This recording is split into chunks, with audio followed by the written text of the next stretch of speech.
Vamos nessa, meu povo, mais uma questão aí, agora falando sobre improbidade administrativa. Você sabe que um dos clássicos também de bancas de concurso é ficar perguntando para você as modalidades de improbidade, as formas de improbidade previstas na lei, e você enquadrar ali uma situação proposta com essas formas.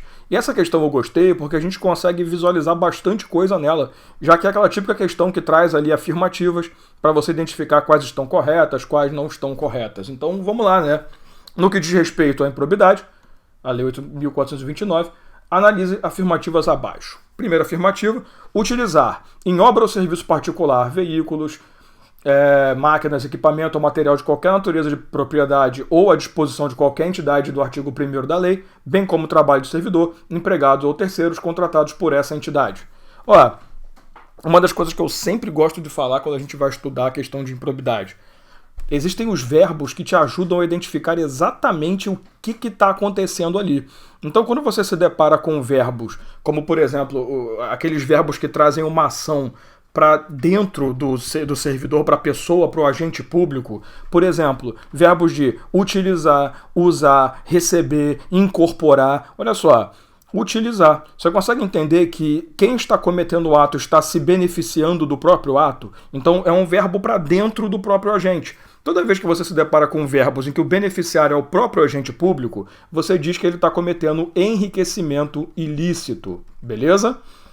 Praticar ato visando fim proibido em lei. Normalmente, quando você encontra isso aqui, ó, fim proibido em lei ou regulamento, fazendo coisa contra a lei, alguma coisa assim, normalmente, quando você se depara com isso, você está falando de causar prejuízo ao erário, tá? Você vai perceber lá no artigo 10 que normalmente os atos, ainda mais da metade ali do artigo para frente, dos incisos, ele vai trazer situações em que o cara está ferindo a lei, está ofendendo o regulamento, tá? Então, quando você faz isso, cuidado, não confunda praticar ato visando o fim proibido em lei do que você fazer algo que a lei não te dá poderes. É diferente, ali seria ferir competência, aqui não.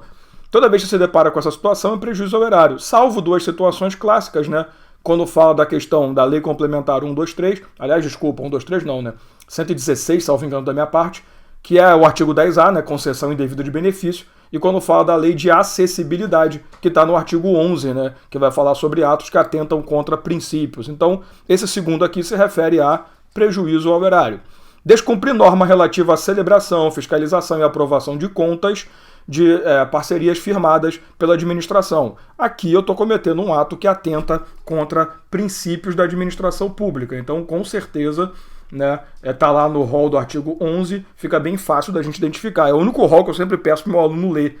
Realizar operação financeira, sem observância de normas, causou prejuízo ao erário. Então vamos para as opções, né? O A, né? Apenas a afirmativa 1 refere-se a ato que causa prejuízo ao erário. Não, causa enriquecimento ilícito. Então a A está errada. Apenas a 2 refere-se a enriquecimento ilícito. Não, é prejuízo ao erário. Também está errada. Apenas a 3 refere-se a ato que atentam contra princípios. Show de bola. Realmente, é o único, né? É um enriquecimento ilícito, 2 prejuízos ao erário e 1 atentado contra princípios. Apenas a afirmativa 4 refere-se a atentado contra princípios, não é prejuízo ao erário. Perfeito, então matamos mais uma, nos vemos na próxima.